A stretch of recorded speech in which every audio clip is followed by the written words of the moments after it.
Good morning everyone. Exercise complete, breakfast করতে যাব। আর আজকে ব্রেকফাস্টে স্মুদি বানাবো।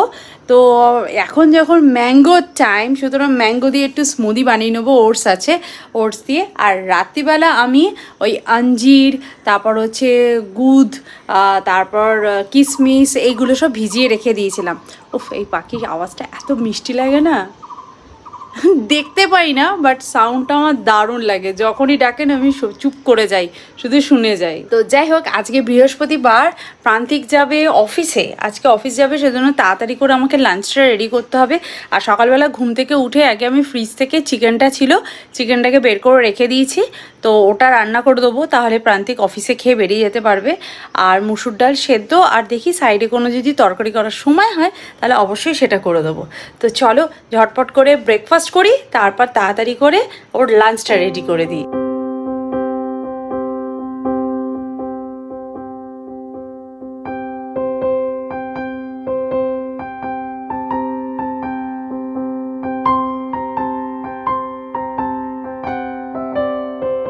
ঠিক আছে, এখন বাজারে আমি ফ্যানের তলায় বসে বসে সবজিগুলো কাটছি, আর মাঝে মাঝে গিয়ে রান্নাঘরে একটু নেড়ে দিয়ে আসি। তরকারি যেটা সেটা হয়ে গেছে, আর ওখানে কুকারে বসিয়ে দিয়েছি চিকেন, কুকারে সিটিও দিয়ে দিয়েছে। ভাত বসিয়ে দিয়েছি, ডাল করা হয়ে গেছে খুব তাড়াতাড়ি। এখন ঘড়িতে বাজে 10টা 10। প্রান্তিক এক্ষুনি আসবে বাজার থেকে, আর স্নান করে খেয়ে দিয়ে বেরোবে।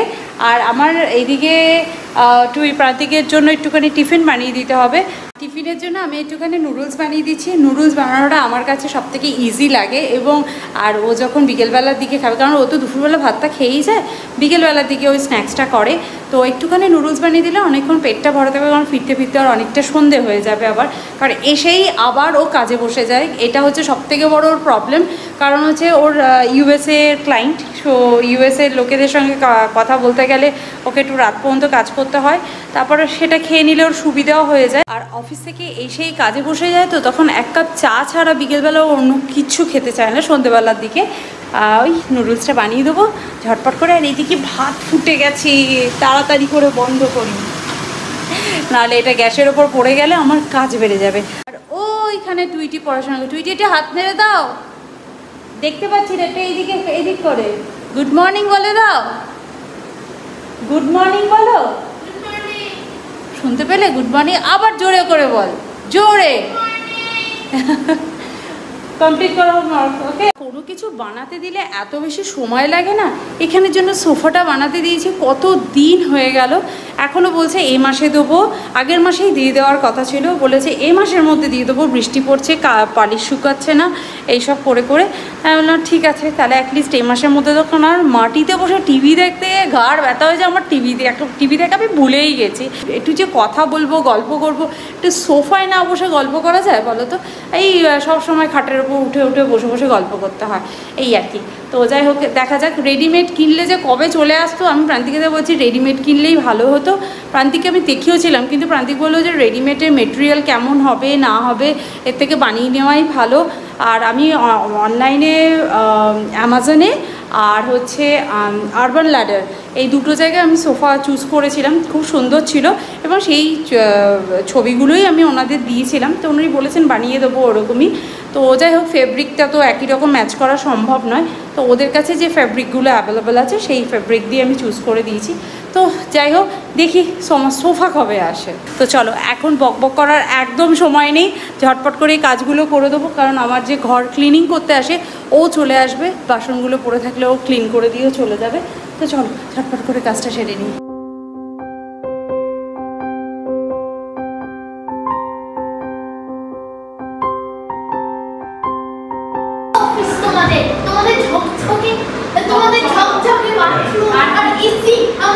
খারাপ হয়ে গেছে, তাই না? ছুটি দিয়ে দিয়েছে আমাদের ক্লাসের এসি খারাপ হয়ে গেছে, তার জন্য তো স্কুল ছুটি দিয়ে দিয়েছে। এর মধ্যে রিপেয়ার করা হবে, ক্লাসে সারাক্ষণ এসিতে থাকে। একটু ফ্যান আছে স্টিল, বোঝো না, 5-6টা ফ্যান প্লাস এসি। ক্লাসরুমে প্রায় 140-42 জন বসে, তো সেরকম তো স্পেস থাকবে।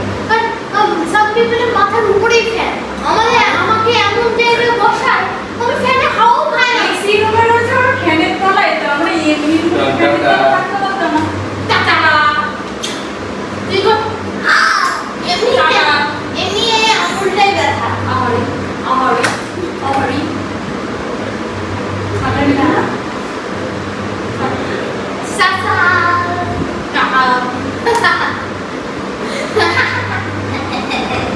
যাও নিজের হোমওয়ার্কটা করো। প্রান্তিক তো খেয়ে বেরিয়ে গেছে। আর আজকে আমাদের লাঞ্চে আমি রান্না করেছিলাম ভাত, ঢেঁড়স আলুর তরকারি, মুসুরির ডাল, চিকেন, দই তো আছে, আর এটা হচ্ছে কাঁচকলা, যেগুলো একটা কাঁচকলা ছিল, তা কি করব ভাবছিলাম, সেই জন্য একটু নুন হলুদ দিয়ে, হলুদ দিইনি সরি, নুন আর একটুখানি তেল মাখিয়ে বানানা চিপস বানিয়ে নিয়েছি। এমনি বানানা খেতে মানে কাঁচকলা খেতে আমার একদম ভালো লাগে না, জানি না কেন আমার একদমই ভালো লাগে না। হঠাৎ করে দেখুন খেয়ে একটু টেস্টি বলো, টুইটি তো বলছে কোনো টেস্টই পাচ্ছি না। যাই হোক, আমার কাঁচকলা খেতে খুব একটা পছন্দ হয় না, শুক্তো দিয়ে দিলে খাই, বাট আদার কিছুতে আমার খুব একটা পছন্দ হয় না। আজকে বাড়িটা ফাঁকা ফাঁকা লাগছে না রে টুটি? তাহলে একটা কাজ করি, আমি আর তুই মিলে সব চিকেনগুলো খেয়ে নিই, তাহলে ড্যাডির জন্য রাখে আর কিছু থাকবে না। তাই করবো? ওটা কি গুড জব না ব্যাড জব? তাহলে করবো কেন, তুই খেয়ে নে। একটা কাজ করি, আমরা দুজন মিলে চিকেনটা খেয়ে নিই, দিয়ে আমি ড্যাডিকে বলবো তুই সব চিকেন খেয়ে নিয়েছিস। হ্যাঁ, আমি সেটাই বলবো, না তুমি না না, আমি এত খাবোই না, ড্যাডি তো জানেন আমার তো মাপে মাপে খাবো। আমরা দুজন মিলে খেয়েছি।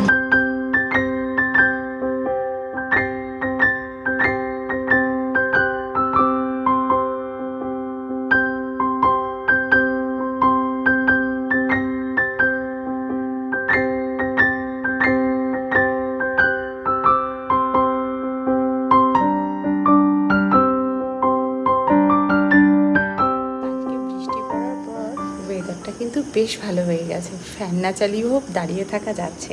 আর আজকে প্রান্তিক বাজারে গেছিলো, বাজারে ওই ঠাকুরের জন্য ফল মিষ্টি ফুল এসব কিনতে গেছিলো, আর বাজারে দেখেছে অনেক গাছপালা নিয়ে বসেছে, আর ও আমার জন্য কিনে এনেছে অনেকগুলো গাছ। চলো তোমাদেরকে দেখাই। গাছটি কিনেছে এই বেলফুলের গাছটা, যখন এনেছিল তখন শুধুমাত্র এই ফুলটাই ফুটেছিল, আর এখন দেখছি এই ফুলটা ধীরে ধীরে ফুটছে, দেখতে কি ভালো লাগছে তাই না?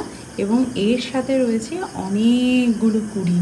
ওফ, আর কি মিষ্টি যে গন্ধটা যদি তোমাদের ভিডিওর মাধ্যমে শেয়ার করতে পারতাম আমার বোধহয় আরও ভালো লাগতো। এটা ছাড়া এনেছে একটা ছোট্ট টগর গাছ, একদম মিষ্টি দেখতে একটা টগর গাছ, তাতে ফুটে রয়েছে, একটাই ফুল ফুটেছে, তবে কুড়ি কিন্তু বেশ অনেকগুলো রয়েছে। দেখা যাক টগর গাছটায় কবে কুড়িগুলো ফোটে, বাট এখন তো কদিন এইগুলোর মধ্যেই রাখতে হবে, পরে আমি টবের মধ্যে শিফট করব, কারণ গাছ জাস্ট এসছে তো, একটু ওকে এগুলোর সাথে এই পরিবেশের সঙ্গে একটু অ্যাডজাস্ট হতে টাইম দিতে হবে। এছাড়াও এনেছি এই স্নেক প্ল্যান্টটা এনেছে, আর আমি এটা টবের মধ্যে লাগিয়ে দিয়েছি, কারণ এটা যার মধ্যে বসানো ছিল না, খুব খারাপ অবস্থা ছিল, সেই জন্য খুব আলতোভাবে নিয়ে আমি এই টবের মধ্যে ঢুকিয়ে নিয়েছি। আর এই দেখি এই উইকে গিয়ে এই প্লাম ট্রিটার জন্য কিন্তু একটা ভালো প্লান্টার কিনে আনতে হবে। আর বাড়িতে আমার একটা এয়ার পিউরিফায়ার চলে এলো। আমি যখনই প্রান্তিককে বলি উফ আমাদের সোফাটা কবে আসবে, আমরা কবে নতুন বাড়িতে যাব, কবে আমাদের ইন্টেরিয়ারটা হবে, প্রান্তিক শুধু বলে এত বছর যখন ধৈর্য ধরেছো আর কিছু মাস ধৈর্য ধরেই নাও, সবুরে নেওয়ার ফলে। আর কি বলো তো, আমরা যে ওই দেশটা থেকে আমাদের নিজের দেশে ফিরতে পারবো এটা আমরা কোনোদিন ভাবতে পারিনি। আমরা প্ল্যান করতাম কিন্তু কিছুতেই ফিরতে পারতাম না, নানান কাজে নানান প্রজেক্টের কাজে আমরা জড়িয়ে পড়তাম, আর ফেরাই হচ্ছিল না। তো আলটিমেটলি সেই কাজটা যখন করতে পেরেছি, সুতরাং এই কাজগুলো প্রান্তিক বলে ধীরে ধীরে সব হয়ে যাবে, আমি শুধু সেই অপেক্ষায় রয়েছি। সেই জন্য আমি বেশি গাছ বা ঘরের কোনো ফার্নিচারই কিনতে পারছি না, কারণ এখন যদি আমি কোনো ফার্নিচার কিনি, সেই ফার্নিচারটাকে নয় এই ফ্ল্যাটেই রেখে দিয়ে যেতে হবে, আর না হলে ওই ফ্ল্যাটে যে ফার্নিচারগুলো আমি বানাচ্ছি সেই ফার্নিচারের সঙ্গে ঠিক ম্যাচিং হবে না। সেই জন্যই আমার প্ল্যানিং একদম সেট করে সব কিছু করার। কিন্তু একটা স্নেক প্ল্যান্ট থাকা ভীষণ ভালো, আর একটা জিজি প্ল্যান্টটারও খোঁজে আছি, যেদিনই প্রান্তিক দেখতে পাবে সেদিনকেও নিয়ে আসবে। আর এই যে স্নেক প্ল্যান্টটা না এয়ার পিউরিফায়ারের খুব ভালো কাজ করে, সেই জন্য আমি অনেক দিন ধরেই প্রান্তিককে বলছিলাম একটা স্নেক প্ল্যান্ট এনো। অ্যাকচুয়ালি স্নেক প্ল্যান্টটা আমার প্রত্যেকটা রুমেই রাখার ইচ্ছা। অ্যাকচুয়ালি কী বলতো, এইগুলো যেন প্রপার স্ট্যান্ড বা ফার্নিচার সেরকম হলে তার ওপরে রাখা যায়। আমার ইচ্ছা আছে এই শু ক্যাবিনেটটার ওপরেই রাখবো, তাহলে দেখতে দেখতেও বেশ ভালো লাগবে। কিন্তু কি বলো তো, এই শু ক্যাবিনেটের ওপর আমাদের ডাম্বেলগুলো থাকে, ডাম্বেলগুলো নিচে কোথাও রাখতে পারি না, একটা রাখার জায়গা করে নিই। আর সোফাটা এলে না প্রপারলি একটু লিভিং রুমটাকে ভালো করে গোছানো যায়। অ্যাকচুয়ালি আনার পর একটু দেখতে হবে যে কোন জায়গায় কোন জিনিসটা ভালো লাগছে, তারপরেই কিনতে পারবো। তো যাই হোক, আজকের ভিডিওটা তাহলে এখানেই এড করছি, দেখা করছি নেক্সট ব্লগে। ততক্ষণের জন্য তোমরা খুব ভালো থেকো, সুস্থ থেকো আর লাইফটাকে এনজয় করো। Bye bye, see you in next video, by.